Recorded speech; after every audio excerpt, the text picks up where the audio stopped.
नमस्कार सखीनो, कशा आहात? बऱ्या आहात ना? मी अनुराधा, राधाच खाद्य संस्कृतीमध्ये आपलं स्वागत आहे. आज आपण गुलाबजामुन बनवणार आहोत.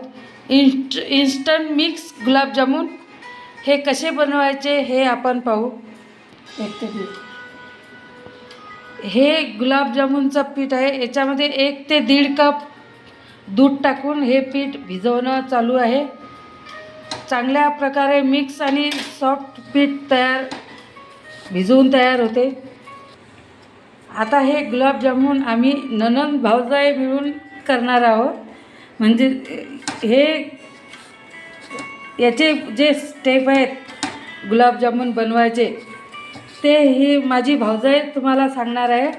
तर चांगल्या प्रकारे कसे तयार केल्या जातील गुलाबजामुन हे ऐकू आपण आता. नमस्कार मैत्रिणींनो, आज मी तुम्हाला खास इन्स्टंट मिक्स गुलाबजामुन कसे बनवायचे. आपल्याला पॅकेट्सवर तर हे सर्व दिलेलं राहते, पण बऱ्याच जणींना ते जमत नाही पाहिजे तसे, आणि मी त्यासाठीच तुम्हाला हे सगळं सांगणार आहे.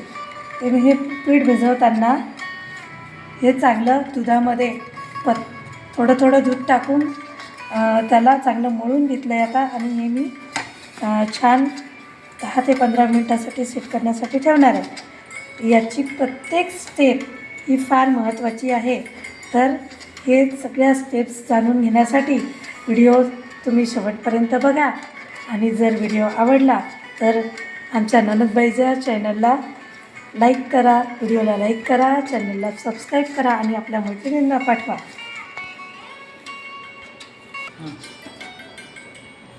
आता हे आपलं पीठ छान मळून झालं आहे बघा.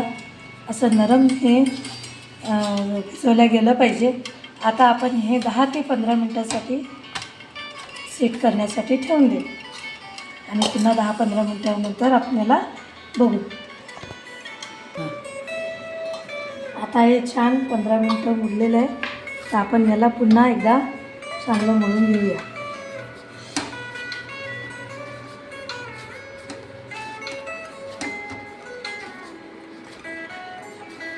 हे मुरल्यानंतर 2 मिनटं अजून चांगलं मळून घ्यायचं आहे.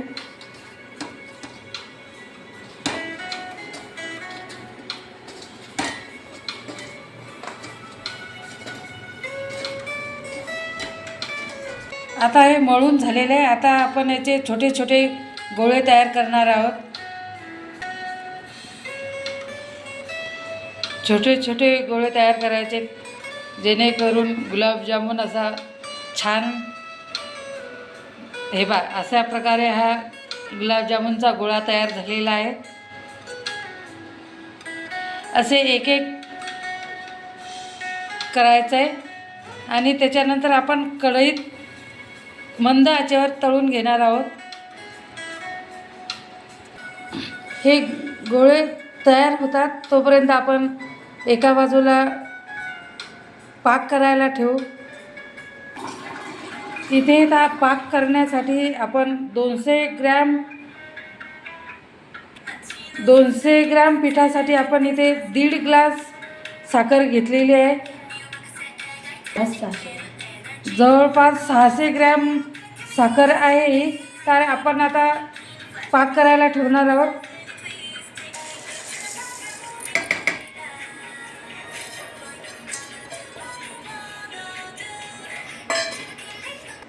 दीड ग्लास साखर म्हणजे आपण इथे 640 ग्रॅम पाणी घेतलेलं आहे याच्यात टाकायला. 1.5 ग्लास साखर म्हणजे जवळपास 1.5 ग्लास पाणी घेतलेले आहे इथे. आता गॅस चालू करून 10 ते 15 मिनटं आपण पाक तयार करणार आहोत. म्हणजे जास्त घट्टही पाक करायचा नाही, म्हणजे 2 तारी पाक असा झाला पाहिजे. 2 तारी म्हणजे थोडंसं वरही तुम्ही थोडंसं जास्त केलं तरी चालते. जास्त चिकट या गुलाबजामुनसाठी 2 तारी पाक करायचा नाही आहे. 2 तारी हा लाडूसाठी लागतो. तर आपण गुलाबजामुनला चिकट असं येईल, म्हणजेच 1 तारी असा आपण हे करून पाहायचं की हाताला चिकटतो का नाही, तर त्याप्रमाणे करायचं आहे. आपला पाक तयार झालेला आहे, चिकटही झालेला आहे. याच्यामध्ये विलायची पूड, भुकटा हे टाकणार आहे. पुन्हा एकजीव करायचा आहे. गॅस बंद करून याच्यावर झाकण ठेवायचं आहे. गुलाबजामुनचे गोळे पूर्ण होत आहेत तयार करून. त्याच्यानंतर आपण इथे तेल गरम करायला ठेवलेले आहे. तेल चांगलं गरम करून घ्यायचं आहे. गरम झालं की गॅस कमी पॉवर करायची, कमी पॉवरवर तळून घ्यायचं आहे आपल्याला. तेल चांगलं गरम झालेलं आहे. आता कमी पॉवर करायची आहे त्याची. कमी पॉवरमध्येच गुलाबजामुन तळून घ्यायचे आहेत. योग्य गुलाबजामुन कसे तळायचे ते आता तुम्ही बघा. आपण बऱ्याचदा गुलाबजामुन म्हणजे गुलाबी रंगावर येईल असे तळतो, पण जर तुम्ही थोडे जास्त त्याला कमी आचेवर तळले तर काय होते की ते आतून चांगले शिजतात आणि वरून थोडेफार ते काळपट झाले की मग ते काढायचे आणि त्याला 2-2 छिद्र आपण पाडणार आहे, जेणेकरून आतमध्ये पाक त्याच्या घुसेल सर्व बाजूनी आणि मग ते गुलाबजामुन खायला आपल्याला टेस्टी लागतील. तुम्ही ते बघू शकता की बघा, अशा प्रकारचे गुलाबजामुन आपण साधारणतः तळत असतो जनरली. तर आपण असे झाले की लगेच काढून घेतो, पण ही चूक करू नका.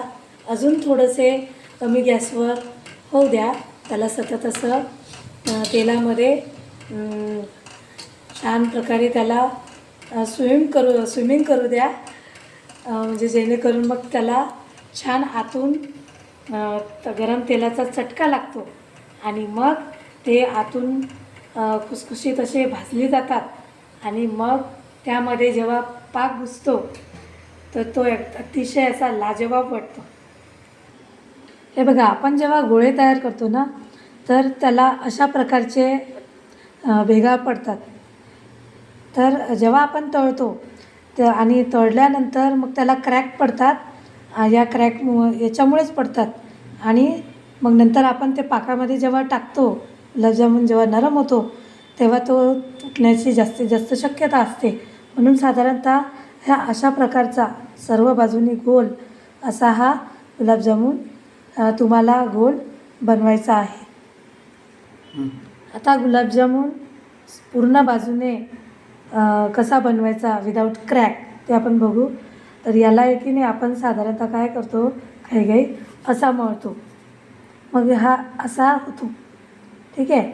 पण तसा न करता थोडासा हाताचा जो गड्डा आहे तिथे तो गोळा ठेवायचा, थोडासा वरच्या हाताने प्रेस द्यायचा आणि राऊंड शेपमध्ये तो फिरवायचा.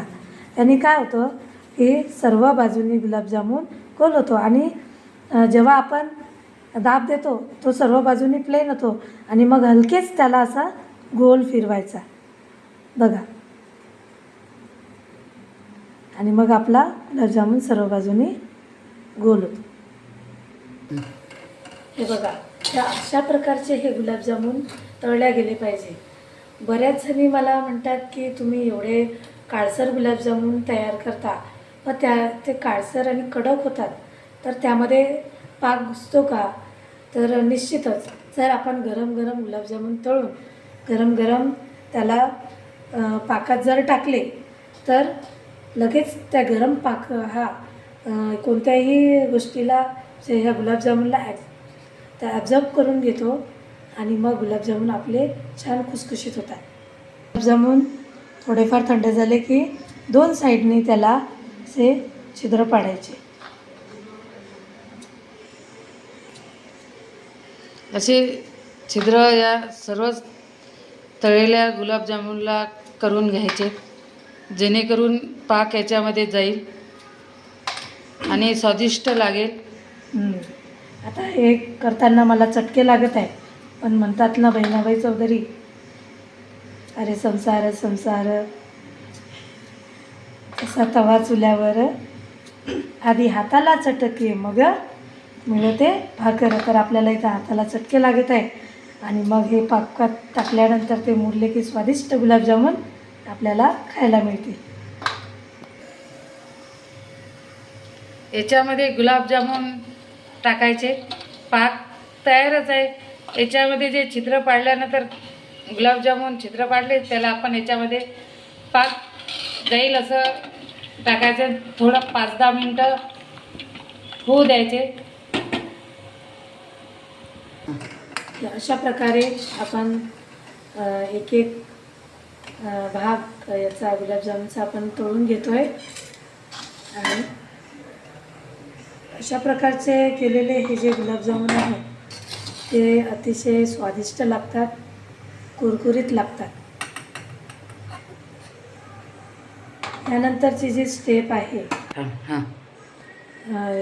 अतिशय महत्त्वाची स्टेप मी तुम्हाला आता सांगणार आहे. हे आपल्या इकडे गुलाबजामुन तळायला मी टाकून देत आहे आणि हे बघा, आपण आधी जे गुलाबजामुन पाकामध्ये भिजायला टाकले होते ते बघा अशा प्रकारे झालेले आहेत. तर आपण काय करणार आहे, हे इथे हे गुलाबजामुन एका याच्यामध्ये काढून घेणार. आता मी असे माझं काम मी का वाढवते हा प्रश्न तुमच्या मनामध्ये आला असेल, तर याच्यामागचं तुम्हाला एक कारण सांगते की आपण जर एक एक भाग तळून पाकामध्ये सोडतो तर हे जे आधी मुरलेले असतात गुलाबजामुन हे जड होतात आणि मग त्याच्यानंतर जड झालेले गुलाबजामुन ते खाली बसतात. त्यामुळे आपण जे नवीन टाकणार आहे गुलाबजामुन पाकामध्ये भिजायला ते व्यवस्थित त्यामध्ये पाक घुसत नाही आणि त्यामुळे ते गुलाबजामुन कच्चे राहतात. आतून त्यामध्ये पाक घुसला नाही तर ते आपल्याला व्यवस्थित लागत नाही. तर पूर्णपणे पाक गुलाबजामुनमध्ये घुसावा यासाठी आपण हे आधी पाकामध्ये टाकलेले गुलाबजामुन थोडं साईडला काढून घेणार आहे आणि मग नंतर सगळे एकत्र टाकणार. तर ते सुद्धा कसे टाकायचे ते मी तुम्हाला सांगणार आहे. असे सर्व गुलाबजाम तळून आपले झालेले आहेत आणि पाकात सोडलेले आहेत. आता आपण हे जे गुलाबजामुन काढून ठेवले होते हे आता आपण 5 मिनिट वाट बघून याच्यामध्ये सोडणार आहोत. तुम्हाला दाखवते 5 मिनिट नंतर. 5 मिनटं झालेले आहेत आणि याच्यामध्ये जे आपण गुलाबजामुन तळून टाकलेले होते त्याच्यामध्ये पाक घुसलेला आहे. आता आपण हे जे गुलाबजामुन साईडला ठेवले होते त्यामध्ये तुम्हाला इथं दिसत असेल बघा, हे जे गुलाबजामुन आहे मी आधी तुम्हाला दाखवण्यासाठी हे तळले होते. ते आपण अशा प्रकारचे गुलाबजामुन काढत असतो आणि ते जेव्हा पाकात बुडतात त्याचा रंग हा थोडासा फिकट होऊन जातो आणि मग ते खायलासुद्धा चांगले लागत नाही. तर अशा प्रकारचे गुलाबजामुन तुम्ही तळून काढावे आणि त्याचा आस्वाद घ्यावा. तर आपण हे आता गुलाबजामुन यामध्ये सोडणार आहोत जेणेकरून ते इतर जे राहिलेले आहेत गुलाबजामुन पाक बसण्याचे ते पण त्याच्यामध्ये छान पाक जाईल. एकदा आपण हे छान मिक्स करून घेऊया.